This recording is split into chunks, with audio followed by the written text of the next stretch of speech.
Hello everyone, good day to you all. My name is Chrizzabel Magsino. I am from the Polytechnic University of the Philippines Open University System, and let me present to you my research study titled Viewpoints of the Public School Administrators and Junior High School Teachers on Teacher Empowerment. So according to the UNESCO Institute for Statistics, the world needs 69 million teachers to achieve the universal primary and secondary education by the year 2030.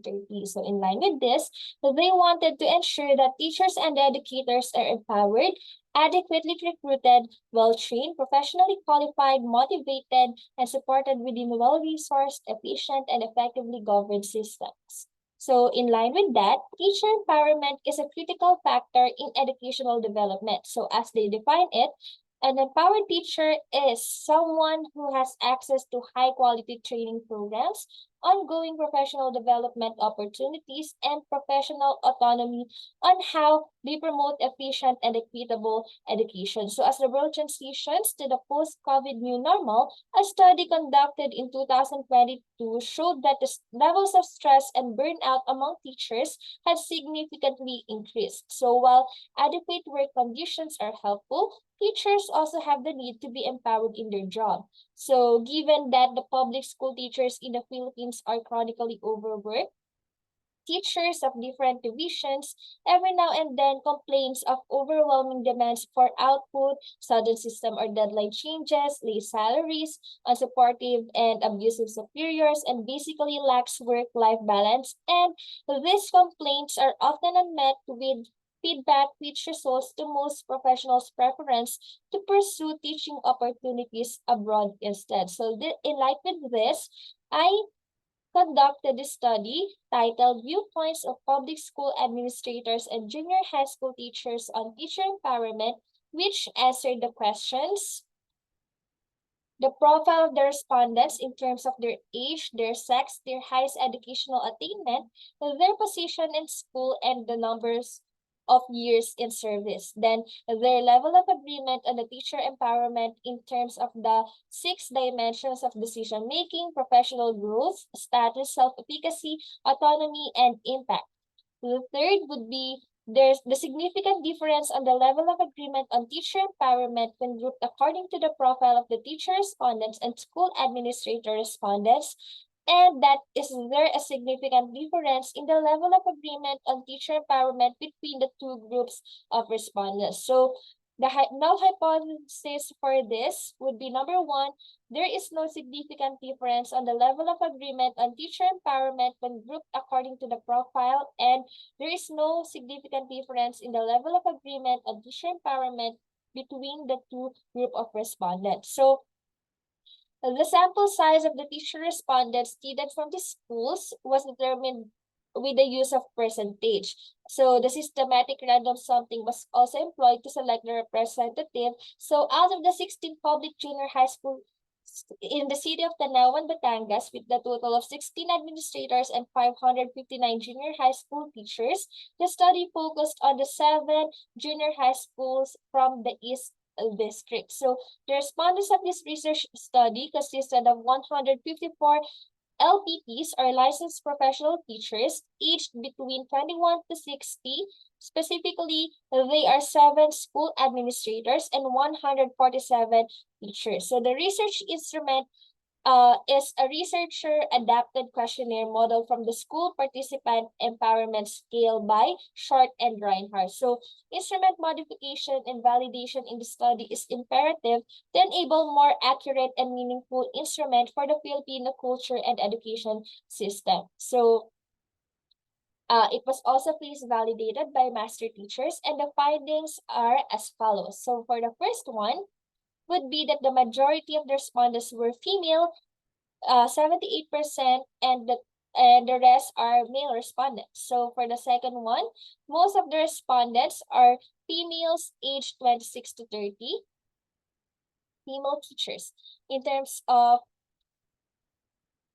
highest educational attainment, so majority of the respondents has units in master's degree, while in terms of position in school, 7 school administrators participated and 147 teachers participated in the study, having the ratio of 21:1. So in order to avoid biases. So in terms of years in service, the highest range of respondents have been teaching for 1 to 5 years now. So the profile of the respondents, the recommendation for this would be that the research sample includes a diverse range of teachers and school administrators in order to represent different demographic profiles and allow for a much more comprehensive analysis. So the statement of the problem number 2, this was answered. The findings show that the highest indicator of decision-making dimension, they have strongly agree in the indicator that the teachers are included in decisions on the implementation on new school programs. So that was the highest mean, and the lowest mean can be observed in this decision-making item. Teachers are involved in school financial budgeting decisions. So for the next one, the teachers are given the opportunity to continue learning and studying further is the highest. For the next one, the highest is that they have strong knowledge based on their respective teaching areas. Then the next would be teachers can make positive changes in the students' lives. For the autonomy dimension, the teachers have the freedom to decide their teaching techniques have the highest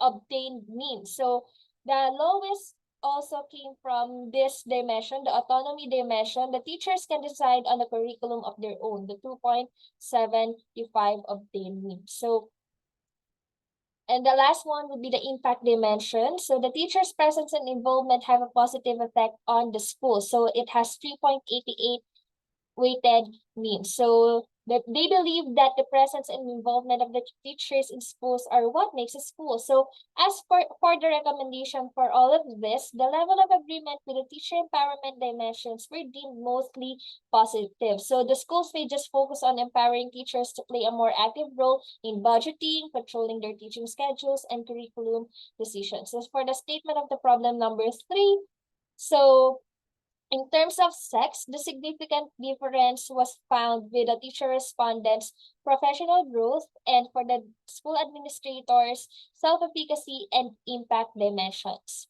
So in conclusion, the significance of one aspect or indicator within the teacher respondents may not be the same as the school administrator respondents. So the high proportion of the female respondents did not affect the overall results of the study. So when grouped in terms of age, regardless of their age, both school administrators and teachers tend to have similar levels of perceived autonomy in all 6 dimensions. For the highest educational attainment, it is found that the teacher respondents have a significant difference when it comes to the decision-making dimension, while the school administrators have the significant difference in their autonomy dimension. So school administrators with high levels of education may perceive a greater sense of autonomy in their leadership roles. So for the next part, in years in service, so teachers, as they gain more experience and accumulate years of service, they may feel more empowered in the decision makings in their classroom. So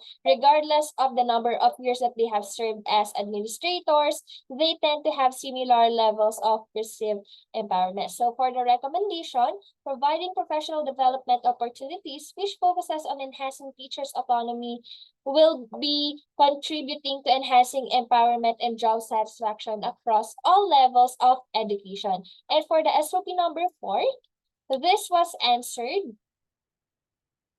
Okay, so the findings imply that while teachers and school administrators tend to have similar levels of perceived empowerment in decision-making, professional growth, status, self-efficacy, and impact, there is a notable difference in terms of autonomy. So this is important to consider because the finding for educational institutions, the recognizing the varying levels of autonomy between teachers and school administrators can contribute to creating a supportive and collaborative work environment. So furthermore, providing professional development opportunities that focuses on enhancing teachers' autonomy, such as shared decision-making, collaborative problem solving can contribute to their empowerment and job satisfaction, which is why the proposed output for this study is the empowered. So empowered educator.